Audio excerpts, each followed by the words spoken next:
Well, the 49ers entered this postseason as the number 6 seed in the NFC. And what that meant was that the 49ers were very unlikely to get a home game or experience home field advantage in these playoffs. As soon as the Philadelphia Eagles lost the Buccaneers, technically the 49ers couldn't get a home game anymore, right? Because they were the lowest seed remaining. You always play at the house of the higher seed. But now the 49ers are about to face the Los Angeles Rams in the NFC Championship game. And although this technically won't be a home game, I think the 49ers are going to have home field advantage. They certainly did in week 18. That was just a little over 2 weeks ago in the regular season finale. The 49ers had about 70 to 80% of the stands claimed by their fans. In fact, it was so loud at SoFi Stadium when Ambry Thomas delivered the walk-off interception that the place shook. And it was so loud when the Rams were on offense that Matthew Stafford's wife even said this. I'm not going to lie. I've never seen so many of the opposing team's fans at a game. And we came from Detroit, and there are a lot of good traveling teams there, but that was wild. Like, Matthew is on a silent count. And then for those of you who don't know what that is, like, he can't call – it's like when he hikes the ball, it's either a loud count where you can hear him, and that's what usually quarterbacks are on when they're at home, or a silent count. Matthew is on a silent count. Jimmy Garoppolo was not, who's the opposing quarterback. It was crazy. I mean, I've never seen anything like that, but it made it very hard for us because I guess, we weren't expecting to be on silent count. Unbelievable. So anyway, I started doing some more digging. I've been keeping track of the secondary ticket market throughout the course of this week, and we're going to have a look right now to see what the clues tell us about how full the stadium is going to be, because, I don't like normally talking about stuff that has nothing to do with football, but this actually does have a lot to do with the game, because you heard Kelly Stafford there complaining that Matthew Stafford had to run a silent count, and you could tell that Stafford was getting flustered by the 49ers pass rush as the game went along. Well, guess what fuels a pass rush? The crowd fuels the pass rush. Jordan Willis gets a sack in this game. Nick Bosa gets a sack in this game. Arden Key gets a sack in this game, and you could hear that crowd starting to get up to full roar, and they intensify it before the Rams get under center again. That's going to work in the 49ers' favor. The quarterback's wife wouldn't be saying that on a podcast if it didn't work in the 49ers' favor. And the Rams wouldn't have tried to ban ticket sales through their own site, their direct sales, to people who didn't have LA area billing addresses. That lasted for about 12 hours or so. They instituted that restriction on Ticketmaster on Sunday, and then the Rams backtracked just because it was so pathetic, and it just gave a horrible look to their franchise on Monday. They also realized that while that was not doing them any favors from an optic standpoint, it actually was a fairly toothless restriction, because the secondary ticket market wasn't restricted at all. People from all billing zip codes could buy on StubHub or SeatGeek or any of those other sites. So the free market prevailed here, and the Rams pulled off their restriction. But I think their backtrack might have only hurt them, because they got 49ers fans really fired up. And there are thousands and thousands and thousands of 49ers fans in Southern California. And guess what? There are thousands and thousands and thousands of more 49ers fans within driving distance or short flying distance of Southern California. And if you just motivated them to go buy more tickets, well, then it's going to be even more red this time than there was in week 18. And more red means more noise. And you know what more noise means? It means that this could be the loudest 49ers home game in history. It's the loudest 49ers game in history, because Candlestick got loud. Levi Stadium has gotten loud for some of the big games that it's hosted, but there is no overhang. There's no ceiling, no roof, right? There's nothing to reverberate that sound back down. The sound just escapes the stadium. The sound doesn't escape SoFi Stadium. It's not technically indoors. That's why there was that lightning delay this year. You have openings on the side, but there is a roof. And, the properties of acoustics dictate that sound is going to come back down onto the field. So I don't know if there was ever a 49ers crowd louder than week 18. And given what we're seeing now, why don't we take a look at the secondary ticket market? Given what we're seeing now, I don't know if there's ever going to be a stadium louder for a visiting team than this NFC Championship game, especially if the 49ers give the Rams something to cheer about. So this is StubHub. This is the lower bowl, then the upper deck. I have the cheapest tickets listed here, $538 each, but that's before all the fees. Right now, the cheapest way to get into SoFi Stadium is $700. And that tells us this, that very high ticket prices very likely mean very high 49ers fan demand, because it's very clear based on conversations, based on scouring social media, based on the tradition and the size of both of these fan bases. The 49ers have a bigger one. They have more tradition, and I think there's definitely more excitement about this 49ers team right now than the Rams have for their team. Based on all that, the 49ers demand, their fan base's demand for tickets, their willingness to pay exorbitant prices is going to be much higher. So the higher this price goes, the minimum price to get in, the more of a chance there is that this is just going to be flooded with 49ers fans, because I very strongly believe that they're more willing to pay a premium to go into this game than Rams fans. So you see the lowest prices here. Why don't we just look at, some lower seats? Now, if you wanted to sit somewhere really good, like the VIP at the 50, well, be ready to pay before fees at least $3,000 each. How about a club level seat? Well, be ready to pay at least before fees $1,549 per seat, so at least $2,000 per seat. What if you wanted to sit in the end zones in the plaza level? We'll be ready to pay $1,000 per seat before fees, so probably at least $1,400 or so. What if you wanted to sit in a midfield spot of the upper deck?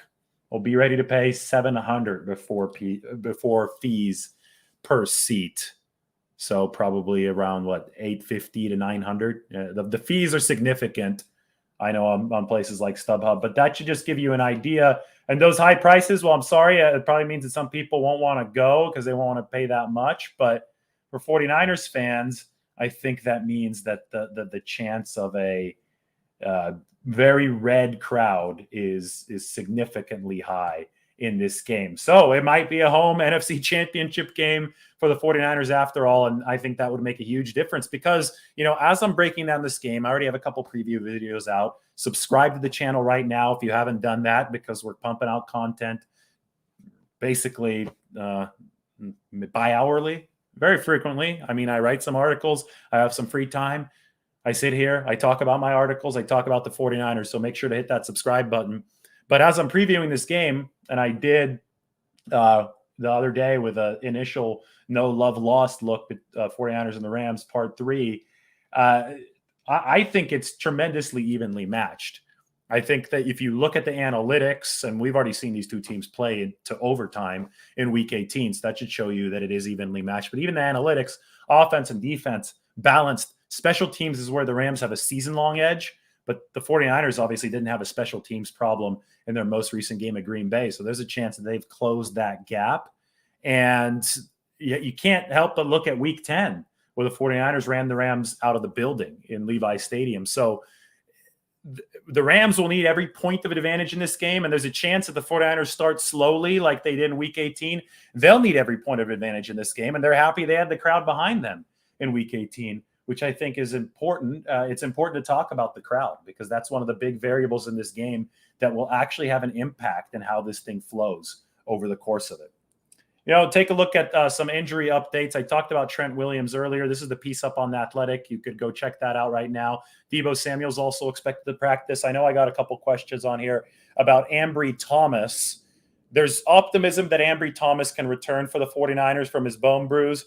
He simply wasn't feeling good enough to go against the Packers. I had warned you guys that he was running slow through practice during the week. You could tell he was a little ginger on that knee. Well, Ambry is feeling a lot better now, and there seems to be optimism that he can practice and go this week, but the 49ers are still far from making that determination. In fact, they're not even sure on Trent Williams yet. But Deebo's going to be back probably on Wednesday at practice after taking the knee to the helmet. Trent Williams, we'll see. X-rays negative. I think it's trending in the right direction. You can watch that video. It's a separate one. Jordan Willis was They compared Trent Williams to Jordan Willis, and we do know that Jordan Willis made it back in time to be a hero in the game against the Packers. So in all, the 49ers escaped Lambeau in really good health shape. I mean, in a game where the wind chill is 0, you're playing physically. It's the playoffs. Guys are, sprawled out on the field for minutes at a time, as was the case late in that game. The injury report on Monday could have been a lot worse, but it ended up being, I thought, remarkably short for the 49ers. Williams, Trent, unsure about him. Deebo Samuel, he's going to be back. Unsure about Jeff Wilson, but they think he can be back with a low ankle sprain. And Ambry Thomas is making some progress. That's all you can really ask for if you're the San Francisco 49ers moving into this week. Consider the fact that they didn't have their left tackle, Trent Williams, when they played the Rams in Week 18 and they beat them. They had Colton McKivitz. And also consider the fact that the 49ers didn't have K'Wan Williams, who had just come off the COVID list but wasn't ready to play yet in Week 18. Now this is the Rams team that has Cooper Kupp almost breaking NFL records, lining up in the slot very often. And the 49ers were able to relatively contain him, slow him enough to the point of victory without K'Wan Williams. And then there were injuries during the game at safety, right? When Tart left the game, the 49ers had to move Dante Johnson, who was their backup nickel back to safety. And Darquez Dennard had to come off the practice squad to play that nickel position against Kupp with Johnson at safety. I mean, it was the ultimate patchwork job. I talk about pinch hit appearances. This 49ers team is like a baseball team that's clutch with the pinch hits. That was the original pinch hit game, was the win against the Rams. You had a practice squad guy signed 4 days before, and Dennard playing nickel down in crunch time down the stretch. You had Dante Johnson, who doesn't get enough credit. I mean, and he should after what he did against the Rams. I thought that was awesome from Dante Johnson, but he doesn't get enough credit for doing what he does as a Swiss Army knife on the back end. And Johnson was back there at safety. He was up there at nickel. And guess what? All these guys seem to get better as games go along. The 49ers play better in crunch time than they typically do in the start of the game. And I think that's a good gene to have come to postseason. I was doing an interview today. I had a conversation, and I said, I think this 2021 49ers team on paper isn't as, dominant as the 2019 49ers. The record shows that. The score differential shows that. But there's a grittiness here that has been forged by fire that the 2019 team did not have. They had to go through the fire this year, the 49ers did, to get to where they are now. And because of that, I think all the stress and the torture and the drama is going to serve the 49ers well over these final 2 games. And yes, I do think there are going to be 2 more games. I predicted the 49ers would beat the Cowboys. I predicted they beat the Rams in 18, the Cowboys in wild card, and the Packers in 19. So I'm on a good run here. And I'll spoil it now. I do think the 49ers are going to win this game, the 3rd time against the Rams. I mean, they've beaten them 6 straight times. One of the things that really irks me is when people say, well, it's hard to beat a team 3 times in a season, or it's hard to beat a team 7 times in a row. But yeah, it'll be a lot harder to beat them if you hadn't beaten them 6 times in a row or twice in a row this season. The fact that the 49ers have beaten the Rams that many times shows that they're better than the Rams. I don't care what the point spread says. I think they're more talented than the Rams. There's going to be great players on both sides of the ball in this game. But just because the Rams have Odell Beckham and Von Miller, who are both past their primes, doesn't mean that they're suddenly more talented than the 49ers team that has Nick Bosa, that has George Kittle, that has Trent Williams, that has Deebo Samuel. I mean, I could go on and on. I mean, this is a loaded 49ers team. Rams are loaded too. That's why these 2 teams are playing for the NFC title.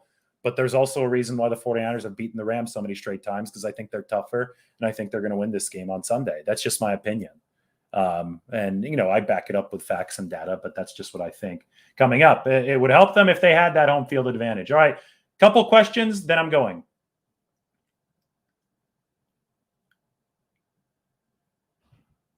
Wasn't there a stat where if the team swept the regular season series, it's like 14-7 in 3rd game? That's a good stat. I haven't seen it. It's probably true. If you swept the regular season series, you're probably better than the other team, which means you have a good chance of beating them a 3rd time.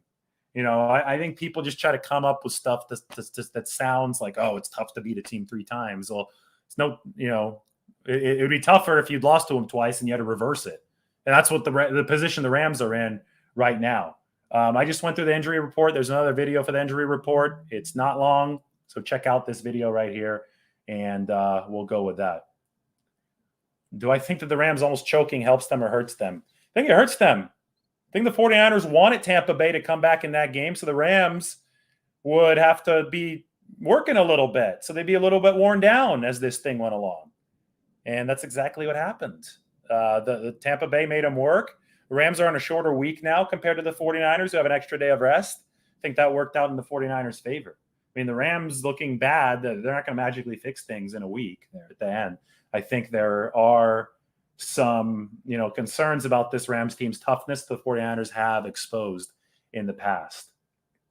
I do think the 49ers are due for a bigger offensive performance. First off, their quarterback's hurt. He's playing through a lot. And second off, it was 0 degrees in Green Bay. I mean, Green Bay didn't do too well on the offensive touchdown front either. Anytime somebody complains about Jimmy Garoppolo and how he played against Green Bay, Aaron Rodgers had 55 passing yards in the second half. Garoppolo actually played better when it really mattered than Aaron Rodgers did, but I know that doesn't fit the narrative of a lot of people. But this is a good question. So I do think that the 49ers, when they finally put a game together, if that happens this year, are talented enough to just blow even a good team out. Maybe that happens this week. Maybe it doesn't.